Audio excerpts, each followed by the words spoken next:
true.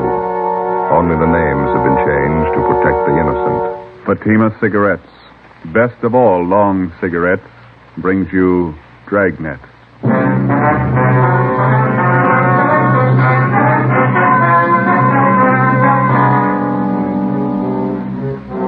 You're a detective sergeant.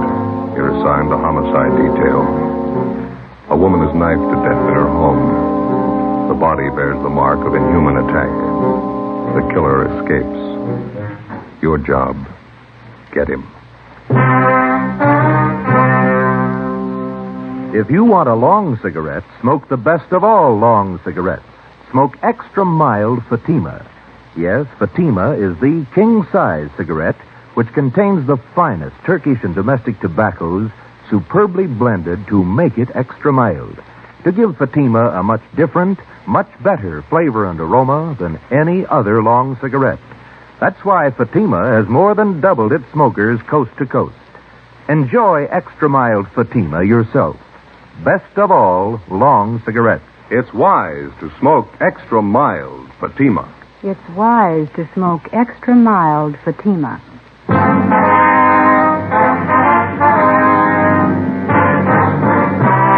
Dragnet, the documented drama of an actual crime. For the next 30 minutes, in cooperation with the Los Angeles Police Department, you will travel step by step on the side of the law through an actual case from official police files. From beginning to end, from crime to punishment, Dragnet is the story of your police force in action. It was Wednesday, September 29th. It was warm in Los Angeles. We were working the night watch out of homicide detail. My partner's Ben Romero. The boss is Captain Blaine Steed. My name's Friday. I was on the way back from the interrogation room. It was 11:23 p.m. when they got to room 42. Homicide. Hi, Lorraine. Hello, Joe. Like type this up for me? Dead body report. Yeah, okay. Thank you. Joe, How you doing? they bring Palmer in yet? He's in the interrogation room. Captain's with him. What's his story? He claims he had nothing to do with it. You contact any of the boys' relatives? Says he hasn't got any in town. It was just him and his mother. You called Juvenile Hall, didn't you? Yeah, they'll look after him for the time being. Pretty big shock for a kid. Yeah. Did you get anything out of him? Harry and I have been talking to him. Just starting to make sense. You want to lend a hand? Sure. We're going to leave tomorrow, my mother and I. She had a day off and we were going to leave. That's all I know. That's all she told me. Harry? Hi. You want to give it a try? Yeah. All right, Robert. Come on, son. It's going to be all right now. We need your help, Robert. Think you could answer a few questions for us? How about a bite to eat, son? Can I get you something? No, I'm not hungry. I'm okay. That's the stuff. Well, here, take it. It's a clean handkerchief. Yeah. Well, you're the cop that drove me down here, aren't you? That's right. I'm not going back to the house. You won't have to, son. I'm never going back to that place. All right. Oh, it was awful. Could you start from the beginning for us, Bob, and just take it easy? Tell us what you know. Okay. Think I could have a coat? I'll pick up a couple. Be right back. Right here. Thanks, Harry. Well, all I know is I left the house about 7:30. Mom gave me the money to go to a show. Was she alone in the house when you left? Yeah, that's right. We had dinner and then I went to the show. You usually go to the show on school nights, huh? No, but Mom asked me if I wanted to go. She gave me the money. Double feature. She told me to stay for both pictures. Mm-hmm. She usually tell you that? No, she always said to just stay for one picture. She didn't want me coming home so late. Was she expecting anybody to visit her? I mean, after you'd gone? She didn't say so. She just told me to stay for both pictures, that's all. What time did the movie let out? Almost 11 o'clock. Pretty late, so I went straight home. Mom was in the bedroom. She was on the floor. There was this knife, this big knife. What'd you do then, son? I ran outside, hollered. Wallace's came over from next door. Went inside and looked, and then they called the cops. That knife you saw in the bedroom. There was blood on it, all over it. It was terrible. Did you ever see the knife before? Yeah. Yeah, Roy gave it to my mom last year. It's a bowler knife. Who is this Roy? Mom's boyfriend. One of them. He's in the Navy. Was he at your house tonight? I told you, it was just Mom and I. Roy had a fight with Mom about 2 weeks ago. He said he didn't like her having other boyfriends, and they had a fight. They argued, is that what you mean? Yeah. And once Roy slapped my mother. You want one of these, Joe? No, thanks, Harry. Okay. There's your Coke, Rammy. Oh, yeah. Son, did you know most of your mother's friends? Most of them, yeah. Can you think of any of them who might have wanted to hurt your mother? I don't know. Roy Palmer, maybe. He was mad at her. He's the only one I can think of. I don't know. I don't want to think about it anymore. All right, son. We won't bother you anymore tonight. Thanks a lot. Yeah. Ben. You want to follow through with Juvenile Hall, see if the boy's taken care of. Okay. You going to be in the interrogation room? Yeah, I got a few more questions for Roy Palmer. Right. Check you later. Okay.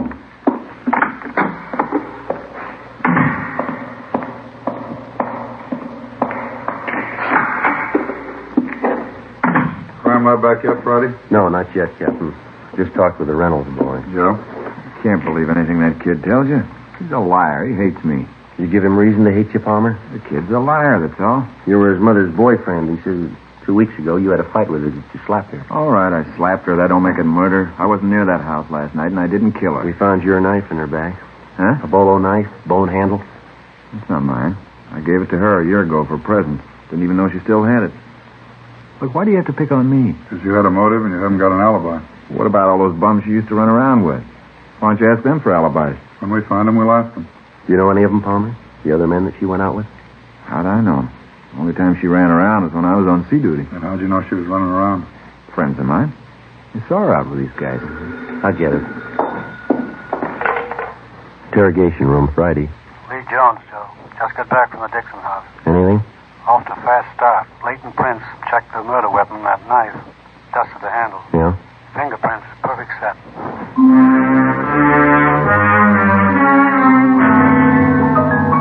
Captain Steed and I took the suspect, Roy Palmer, down the hall and had his fingerprints taken. At the same time, across the street in the crime lab, a set of fingerprints were lifted from the weapon which had taken the life of Mrs. Betty Dixon. The two sets of prints were checked and rechecked. They didn't match. Every object in the murder house was gone over for fingerprints and further evidence. Roy Palmer's fingerprints were on none of them. He was released pending further investigation. The only suspect in one of the most savage murders in the history of the city was free. The next morning, Captain Steed and I met with Chief Detective Thad Brown. How about the dead woman's son? Did you talk to him again? Well, Romero's with him now. He's taking down a list of all the people that his mother knew, friends, neighbors, everybody. No luck yet with a set of fingerprints? No, we've got no record on him. Checking them through Washington, we ought to get a kickback pretty soon. Set of prints and a piece of envelope. That's the physical evidence, huh? Yeah. One of the top corners off an envelope. It had a postmark on it, Sonoma. Sonoma. Tie in with anything yet? No, not so far. Might turn up when we start checking the victim's friends. They posted the body this morning. I guess you saw this coroner's report. Yeah, I did. I don't have to tell you, you're not after an ordinary killer. 23 knife wounds. Revenge motive, maybe. Yeah. The reaction of the dead woman's neighbors, that's what's got me stopped. No one heard a thing? Mitchell and Didion are still covering the neighborhood. Haven't found anyone yet who saw or heard anything unusual. Well, I can't buy it. A woman isn't just cut down like that without some kind of a commotion. Besides, the homes in that neighborhood are fairly close together. Shouldn't take much to make yourself heard from one house to the other. No sign of robbery or burglary? No, according to the boy, the house is intact. Nobody touched anything. It leaves you with the boyfriend angle. Lover's quarrel. We're stuck with it, yeah. Hi, Chief. Romero, come in. How'd you make out? Better than I thought. Boy was over most of his shop this morning. Did he talk? 5 pages of names and addresses. He gave me all of them. Well, how about that boyfriend angle? Oh, about half a dozen names. Seems the mother had quite a social life since the boy's father died. You confirmed the boy's story about going to the movies? Yeah, it checks out. Pretty nice kid, considering the environment he's been raised in. Well, how about those names, Ben? Any of them list Sonoma as their hometown? No, I don't think so. Let me check here. Okay. No.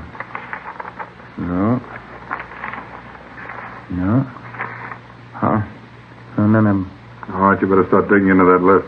Postmark may tie in later. Meantime, you still have that set of fingerprints. No chance for a mistake there. When you reach the right men, those prints will connect him with the killing. That makes it simple for you. Prince will tell us who he is. You got only one answer to dig for. Yeah. Where he is. Thursday, September 30th, 11 a.m.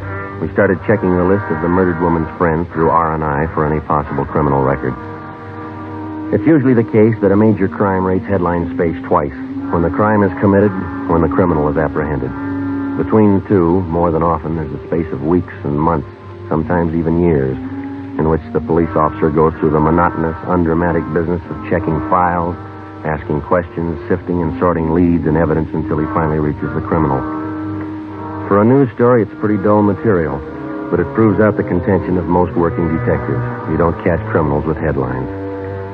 Monday, October 4th, we checked with a Miss Lucille Dana, a counter clerk at a little market out on Crenshaw. Terrible thing. I've been away on my vacation. Heard about it when I got home yesterday. You were pretty good friends with Betty Dixon. Is that right, Miss Dana? Yeah, pretty close.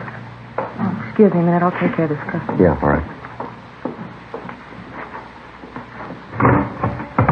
Is there anything, sir? No, 2 bags of them jelly beans, please. All right. Okay, that's all. All right. 19. 7. 9. 87. This is not marked. Just a minute. Tommy? Yeah. Number 2 corned beef. How much? Just a minute. 67. Thanks.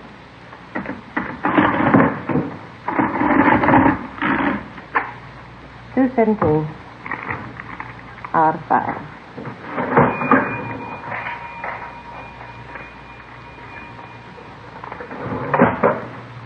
$2.17 to 20, 25, 50, $3, 4, 5. Mm-hmm.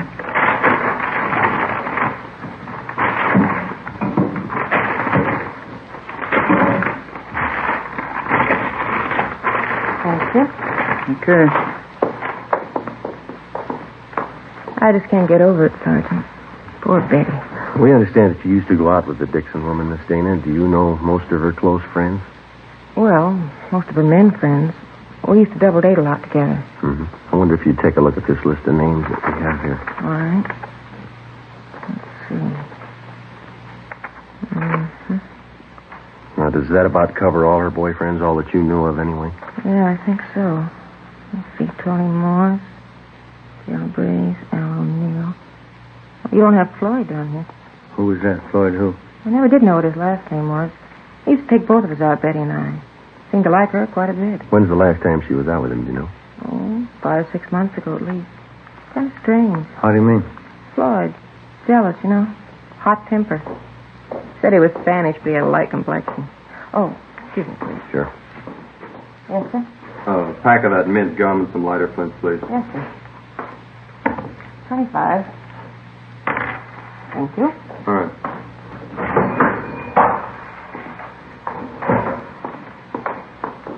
Could you describe this Floyd for us, Miss Dana? Well, he was kind of fresh and conceited in some ways. He was attractive. A lot of fun. How about his physical appearance, his weight and height? About 6 feet, I'd say. Nice build. 180 pounds, I guess. Mm-hmm. Dark hair, dark brown eyes. Good dancer. How do you and Miss Dixon get along? Oh, I don't think he did. Floyd and Betty used to fight all the time, but she used to fight with Roy Palmer, too.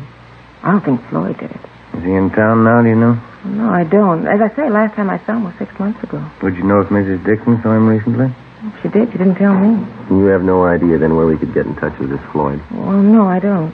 He's from up north originally. Is that so? Yeah, Sonoma. Ben and I went back to the office and got up a teletype to the Sonoma Police Department along with a description of the suspect named Floyd. Then we checked with the 16-year-old son of the murdered woman. He remembered the man called Floyd, and essentially his description of the suspect checked out with that given us by his mother's friend, Lucille Dana. 3 p.m., we met with Lieutenant Harry Didion and Captain Steed. You want to fill him in, Didion? Finally got in touch with the dead woman's next-door neighbor. His name's Conroy. Get anything out of him? They seem to be the only ones who heard anything the night of the murder.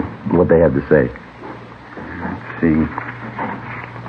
Yeah, they saw Mrs. Dixon's son, Robert, leave the house about 7:30 the night of the murder. And nothing till 8:30. Yeah? Heard loud pounding on the back door of the Dixon home. The door finally opened. They heard an angry woman's voice invite the person in. A man? Yeah. Any description? Not much. She was tall, good build. Not much, Jack. Go on. Neighbors said it was quiet then for about an hour. And they heard a woman crying, said it sounded like Mrs. Dixon. They make out any of the conversation? I got it right here. About 9:30, they heard Mrs. Dixon loud talking. She said, "Why don't you kill me then, Floyd? Put me out of my misery." Mm-hmm. Anything else? They said it was quiet between 9:30 and 10. And they heard something that sounded like the thud of a body falling on the floor, a piece of furniture overturned. No screams for help. Funny, but the neighbors say no. The only other thing they heard was Mrs. Dixon. Here's a quote. She said, "Do a good job, finish me off." None of the neighbors thought of calling the police. Well, they told me they didn't want to get mixed up in a family fight. None of their business. She had quite a few men visitors. That's all of it, huh? No, one more thing. I guess this is what made the neighbors think everything was all right. About 10:15, they heard a man's voice, couldn't make out any words. Then they heard Mrs. Dixon say, "Please kiss me goodbye." Mm-hmm. A few minutes after that, they heard someone leave for the back door. They see him? Not very good. I think it was the same man they saw go in. Pretty tall, good build. That's it. Where does it leave us? Pretty weird. I'll buy that. Oh, I don't know. She was supposed to be a sane woman. She'd have to be pretty drunk to ask a man to kill her. The man would have to be pretty drunk to take her up on it. Why the killer used that bolo knife on the victim? That piece of envelope we found by the body. Yeah, it was postmarked Sonoma. There's a state mental hospital up there. Just a hunch. Maybe we're dealing with a maniac. 4 p.m. Monday. R&I could give us nothing because of the meager description. Ben and I checked out of the office and went over to the state building to the Department of State Institutions. First, we checked the name Floyd through the files, using it as a last name, then as a first name. We failed to connect. Either the names didn't fit the description of the suspect, or they were elderly men still confined to the institution at Sonoma. We checked through the files using Floyd as a middle name. We came up with 2 recent parolees from Sonoma. Both matched the description almost perfectly. Both had the middle name of Floyd. We checked out the first one, Charles Floyd Johansson. We found out that he'd been returned to Sonoma almost a month before. The second parolee still had his freedom. We took a set of his fingerprints back to the office and had them checked out with a set of prints found on the murder weapon. How's it shape up, Joy? Richard Floyd Coleman. That's the right name? Yeah. Any make? He's your killer.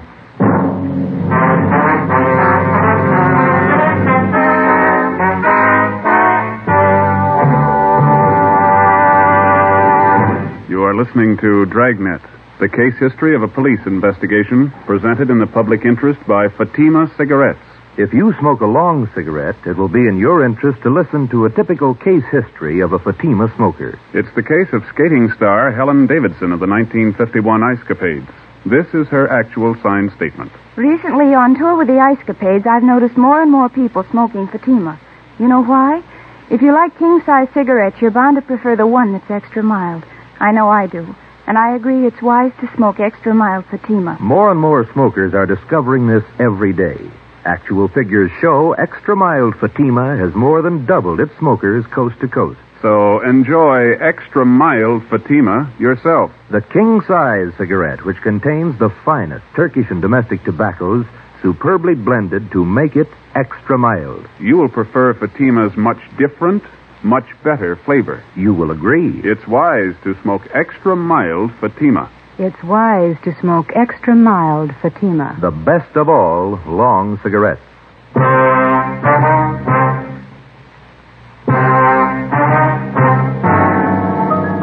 Monday, October 4th, 7 p.m. We got on an APB and a radiogram on Richard Floyd Coleman. We checked DMV for possible auto ownership. From his record, we found that he had been confined twice to the state mental hospital at Sonoma. The first time for a period of 2 years, the second time for 14 months. Hospital files showed us that on both occasions he had been committed by his older sister, Evelyn Coleman, his only living relative. Her address was listed as 5640 Upper Terrace, an apartment court in the East Wilshire district. We drove out to question her. In one of her apartment windows was a hand-lettered sign, seamstress, dresses made to order, Evelyn Marie Coleman. She turned out to be a tall, quiet girl in her 30s, gray eyes, brown hair. She worked on the sewing machine while we talked with her. I'm sorry to be so rude, Sergeant, but I have to have this blouse ready by 2 this afternoon. Miss Crowley's coming to call for it. That's perfectly all right, Miss Coleman. Exactly. What was it you wanted to know? About your brother, Richard. Oh, anything wrong? No, we're just checking, that's all. We'd like to talk to him. Oh, what about? Routine check. We understand he spent some time up at Sonoma. Yes, he did. Richard's had a hard time of it. Doctors don't seem to know the trouble. Poor Richard, he's so mixed up. You're his only living relative? Yes, I am. Folks died when we were both young. Practically raised Richard myself. Have you seen your brother lately, Miss Coleman? No, not lately. Why? You any idea where we might contact him? Well, no, I don't. You see, he travels around the state a good deal. Oh, is he working? No. Well, he writes from time to time. Oh, what was it you wanted to see him about, Sergeant? It's just routine questioning. We like to talk to him. Oh. Where was he when you last heard from him, Miss Coleman? Well, couldn't you tell me what you want to see him about? We just like to question him, that's all. Well, what about? You can tell me. Is your brother in the city now? Oh, I don't know. I just got back. I haven't heard from him in 2 weeks. Almost 3 weeks. Does he usually stay here when he's in town? Well, sometimes, yes. Is Floyd in some kind of trouble? Is that the name he usually goes by, Floyd? Well, most of his friends call him Floyd. Why? You think he might be staying with one of his friends here in the city? He might be. I don't know. Look, Sergeant, if Floyd's in trouble, you can tell me. I've seen him through lots of trouble before. Not this kind, miss. Women? Oh. I wish there was something I could do. Where was he when you last heard from him? He was in Santa Barbara. He wrote me. Please, Sergeant, why do you have to see Floyd? Excuse me. Yeah, sure. Hello? Oh, yes, Miss Tyler. Uh-huh. Well, maybe just a few minutes late. Would 2:30 be all right? Oh, fine, thank you. All right, Miss Tyler, bye. Have to hurry. Mrs. Tyler's boss. Sure, you go right ahead.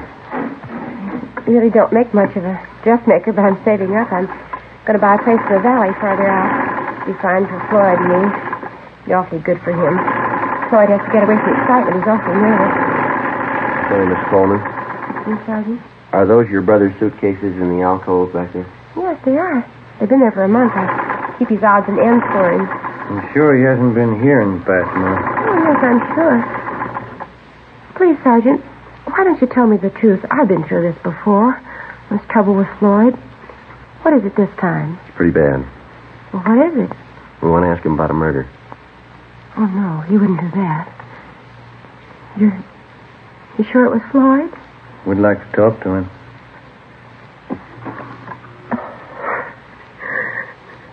Floyd.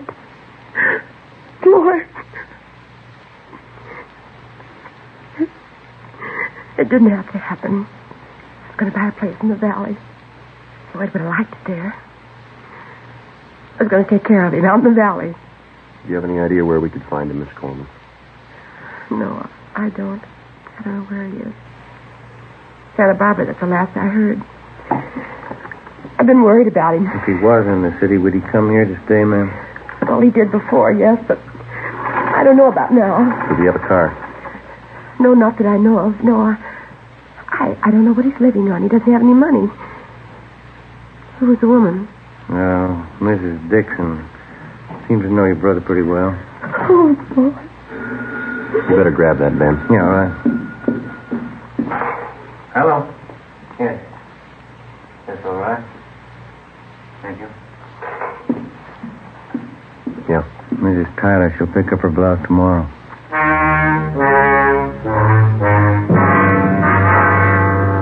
Ben and I left Evelyn Coleman's place and went back to the office. A stakeout was placed on her apartment. 2 days went by. Nothing happened. Despite the fact that the suspect's sister had promised to cooperate fully with us in locating her brother, a team of men was assigned to follow her wherever she went as insurance against any possible slip-up. As far as we were concerned, no precaution was out of reason. A maniac was on the loose in the city, the same maniac who had murdered the Dixon woman. He'd done it once, and if the urge was there, he'd do it again. We sweated out the next 3 days. On the afternoon of the 6th day, we got an urgent call from one of the parole officers in the State Institutions Department, a Miss Gertrude Vaughn. Ben and I went over and checked with her. Call came in about 20 minutes ago, Sergeant. Man's voice. What do you have to say? He wanted to talk to me about the Betty Dixon case. Being nervous. You say he knew anything about it? I didn't want to frighten him off asking too many questions. I got the idea he had something he wanted to get off his mind. Well, did he mention anything specific? I mean, names, places, anything like that? No, but I got the impression he knew quite a bit about the case. What else? He promised he'd be here by 4 o'clock. Said he'd be ready to talk. Mm-hmm. Well, it's 2:45 now. All right, Ben. Okay. Pull up a chair. We waited. 3:15, 3:30, 3:45. No sign of the anonymous caller. 4 p.m. Still no sign. We waited. At 4:30, the office door opened and a tall, thin girl with brown hair came in and walked straight toward the desk of Parole Officer Gertrude Vaughn. We saw Miss Vaughn motion the girl across the room toward us. It was Evelyn Coleman. Sergeant. Miss Coleman? How are you? I know where Floyd is. I'll take you to him. 4:35 p.m. Ben and I left the state building with Evelyn Coleman, got in our car, and drove north across the city, according to her directions, until we got on Highway 66. We continued driving north out of the city. Evelyn Coleman sat quiet in the back seat, looking at her hands folded in her lap. Except for directions, she said nothing. Approximately 3 miles out of the city, she directed us off onto a county highway. We drove east for a few miles, then we turned north onto an unpaved road lined with eucalyptus trees. We'd gone a little less than a mile when she directed us to pull up. We can walk the rest of the way. Okay. It's not far. All right. This way. Your brother been out here all this time? He didn't tell me. He called this morning. Supposed to give himself up. What happened? I don't know. He's worse now, I think. Could hardly understand him on the phone. Doesn't make sense. Is he alone now? He was when I left him. We go across this field here. Okay. Is your brother armed? No. That it over there? Yeah. Shack by the trees. You'll see he's treated right. Yes, ma'am. We'll see to it.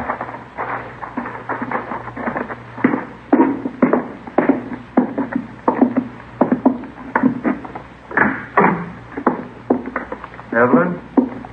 Evie? I brought them in, Floyd. They'll take you back. I'm Richard Floyd Coleman. I want to tell you I killed Betty Dixon. All right, Ben.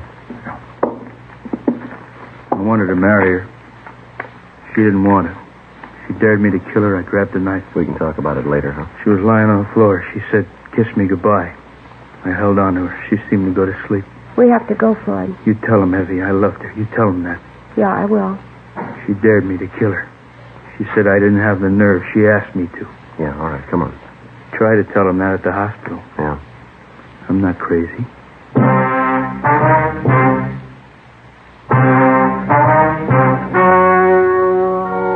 The story you have just heard was true. Only the names were changed to protect the innocent. On December 4th, trial was held in Superior Court, Department 86, City and County of Los Angeles, State of California. In a moment, the results of that trial. And now, here is our star, Jack Webb. Thank you. To prove a suspect's guilt or innocence, as in tonight's case, the working detective spends many a long hour with the man in question. In the interrogation room, the crime lab, with his friends, his enemies, gets to know his man well. And so with a cigarette. If you're a long cigarette smoker like I am, get to know Fatima. Live with it a while. Pack after pack their extra miles. Get to know the best of all long cigarettes. Smoke Fatima.